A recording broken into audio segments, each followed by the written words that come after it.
Би өөрийнхөө ярьснаас хоёлаа буцаж ярианд орохдоо их сайхан шалтгаан боллоо. Улаанбаатар хотыг эх орны гэж хэлсэн хүн чинь өөрийнхөө юм байгаа шүү дээ. Сквадрын талбайг. Эх орны сүгөөдрийн талбайг гэж хэлсэн байхгүй юу? Эх орны бид нар заавал хавтгай дөрвөлжин километрийн утгаараа ярих юм. Бид нар чинь нийслэлийн дамжирч байгаа эх орн Улаанбаатарын тухай хоёлаа зүгээр ярилцъя. Ер нь бас сайхан болох ёстой шүү дээ. Эрчим хүчний инженерийн хувьд иргэд нэг ажил руу гормоос тавьчихлаа. Энэ одоо бас бодож байгаа би танд. Эрчим хүчний талаар бол Улаанбаатарын хэдэн нэг түрүүнийг ярьсан юм шүү дээ.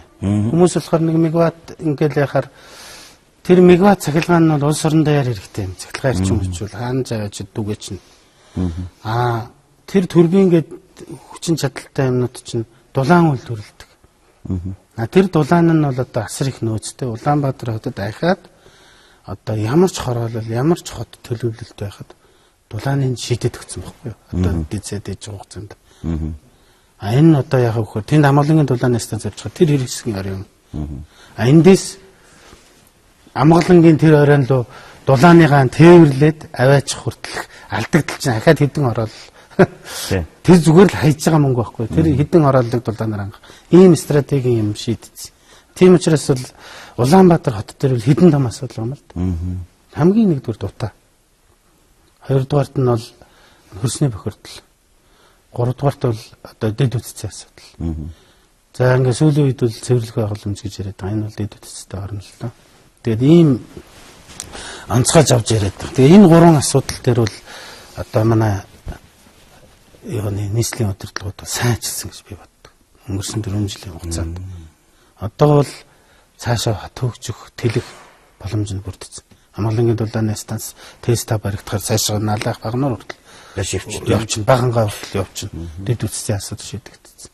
Баруун тишээ тэртэргийн станцууд байгаа шугам тавил явна. Энэ станцууд дээр тийшээ түгээдэг байсан дулаан хэмнэгчээр одоо баруун тишээ төлөх боломж нь болчихсон. Тийм. Утааны асуудлаар бол би нэлийн юу хийсэн шүү дээ.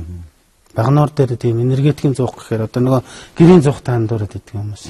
Энд ч одоо нэг 2 3 давхар байшин шиг юм байна шүү дээ. Тэр зуухнаас кокс гаргаад авцсан.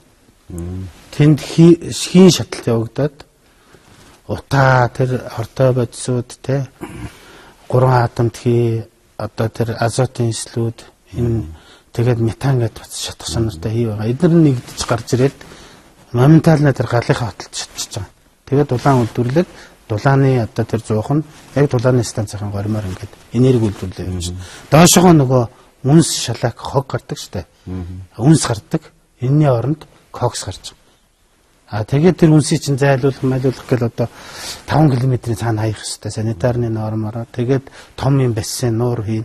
Тэгээд үнсний нуур гэл одоо байдаг шүү дээ. Одоо бүх станцууд тийм юм алга болох юм. Энэ нэг тийм эрдмийн ажил да. Энд ярихаар одоо их юу. Тэгээд ингээд кокс аваад 3 жил нийлүүлсэн. Одоо бол манай тэр агаарын бохирдлыг бууруулах үндэсний хороо, цэвэр агаар сан, нийслэлийн агаарын чанарын алба гэдэг ингээд энэ байгууллага, бусад төрийн бус байгууллага нэгдэж ажиллах хэрэгтэй юм. Цэвэр агаар сан төсвөө захиран зарцуулах хэрэгтэй. Агаарын бохирдлыг бууруулах үндэсний хороо гэдэг нэг жилдээ 2 3 удаа хуралддаг. Тэгээд утаа гарч ирэнгүүт хуралддаг. Утаагаад дуусахаар мартаад алга болчтой нэг юм байгаль байгаа шүү дээ.